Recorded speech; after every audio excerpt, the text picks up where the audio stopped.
नमस्कार। मैं कहानियां सुनाता हूं कि 810वीं कड़ी 810th एपिसोड में आप सभी का हार्दिक अभिवादन, अभिनंदन, स्वागत और आभार। दोस्तों, किताबें पढ़ के ज्ञान हासिल करने में और अनुभव के द्वारा ज्ञान हासिल करने में कितना फर्क होता है, इसको बहुत खूबसूरती से बाबूजी साहब ने समझाया। वही खत मैं पढ़ रहा हूं। तारीख 22 अप्रैल साल 1953, अप्रैल 22, 1953। श्रीमान पंडित जी, प्रणाम। आपका पोस्ट कार्ड मिल गया था। बड़ा अच्छा हो कि आप मेहनत शुरू कर दें। आपने अहंकार के बारे में जो लिखा है कि खत्म करके छोड़ूंगा, ये बड़ा अच्छा है। मगर आप खत्म करने का सवाल ही पैदा क्यों करते हैं? उसकी जड़ शुरू से ही क्यों नहीं काट देते? अंग्रेजी में ए टू जेड तक 26 हरूफ होते हैं। हरूफ कहते हैं अल्फाबेट्स को।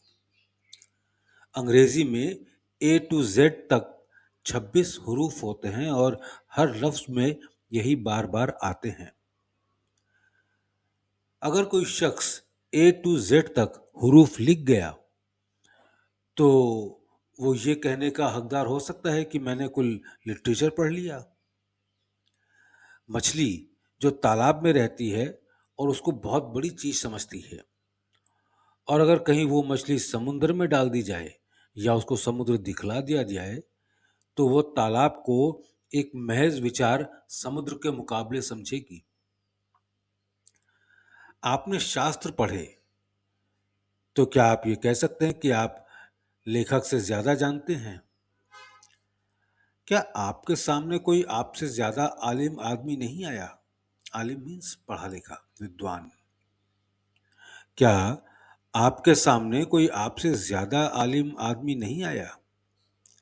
अहंकार विद्या का होना कम बड़े होने और कम अक्ली की दलील है।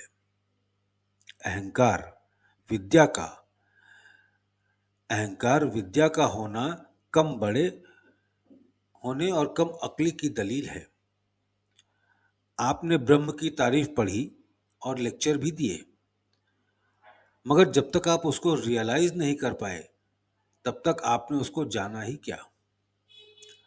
अफसोस कि ऊंट पहाड़ के नीचे आ जाए और फिर भी अपने आप को बड़ा ही समझता रहे। बदी अक्लो हिम्मत बिबायस ग्रीस्त। इस बुद्धि और साहस पर रोने को दिल चाहता है। एक सवाल मैं आपसे करता हूं, उसका जवाब आइंदा खत में लिखिएगा। ए ने ब्रह्म विद्या में बहुत ज्यादा तरक्की की और उसके घर वाले, बाप, माँ, बड़े भाई वगैरह बिल्कुल इस तरफ रुजू नहीं हुए और मार्फत को आफत समझते रहे। मार्फत माने आध्यात्म, रूहानियत। और मार्फत को आफत समझते रहे। और बी बी ने ब्रह्म विद्या में तरक्की नहीं की। उसके घर वालों ने तरक्की कुछ अच्छी की और उनका रुझान ईश्वर की तरफ है। और बी इस ख्याल में है कि घर वाले सब मोक्ष होंगे। अब बतलाइए कि ए ज्यादा नफे में है या बी, और क्यों? बच्चों को दुआ, न्याजमंद रामचंद्र।